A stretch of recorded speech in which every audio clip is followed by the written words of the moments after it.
Hi, I'm Amy Jackson. I'm a leadership coach and I specialise in working with professionals in the mid-levels of big, complex, messy organisations. And at the moment, lots of the strategies that I work with leaders on, I think is useful for wherever we are leading people in this current disruptive, confused, messy, incredibly ambiguous state that we're living in. Today's leadership tactic is around choosing your channel of communication. As leaders, we have a default preference in how we communicate. For some of us, we love to email people, we want to think things through, we want to get it written, and then we want to send it. For some of us, we think out loud, and so we want to be able to bounce ideas off someone else and then come to decisions or ways forward. For some of us, we need to do a little bit of both, that sometimes we need to think about what we're doing, sometimes we need to write.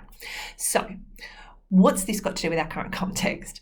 Right now, we are starting to or lots of us are a long way down the path already of being remote working from each other. So we can't be next to each other, solving problems, working together in the way that we have been. For some of us, this will mean a great boost in productivity because I don't have that person next to me interrupting me all the time. For some of your teams, this will be a very disruptive way of working and they will take a while to figure out how to do that. So I want you to think today around how you can help your team to choose the right channel of communication for the communication that needs to happen.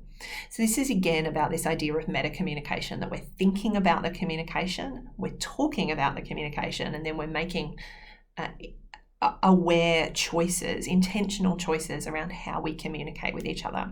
So if I'm trying to transfer information from one head to the other, fantastic. Put it on an email, send it through, put it in some shared space where we all have access to it and we can read it at our own time, in our own way.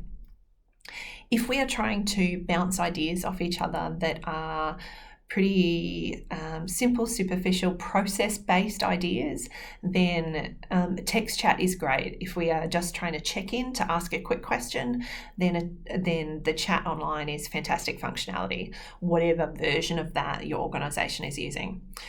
We need to be really mindful of intentionally choosing when we step in to really looking at each other. For some of us, when we're texting, some of us are faster typers than others. When the speed of typing starts to overtake the thinking process, when I can't quite keep up with my typing, it's time to go online. For some of us, that will be more often than others.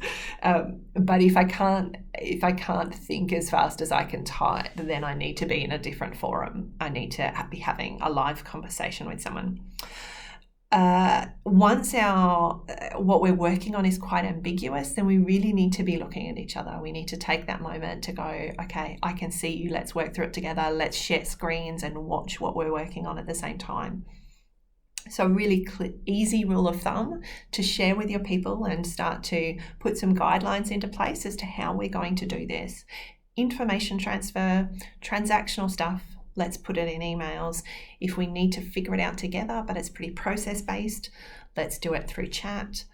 If we need to really put our brains together or there's anything ambiguous, let's jump online, have a video chat, talk it through, share screens, do it live together in that conversation. If you can follow some of these pretty consistently with your team, you'll see that choice of channels leads to more effectiveness. One tiny tip to add on there as well, if you've got chat and videos going at the same time, try and do those through 2 different platforms, and that we're intentional. If you're leading your team and you're working with some team members on video, let the others know that you're doing that, or give them some way of being able to see that you are online with someone else. It might be calendar appointments like we've always done if we're in a meeting. It might be that we can see whether you're available or not, just so that the people waiting for text, expecting you to respond straight away, know that you're somewhere else. Hopefully that helps you. Good luck with your leadership tactics this week.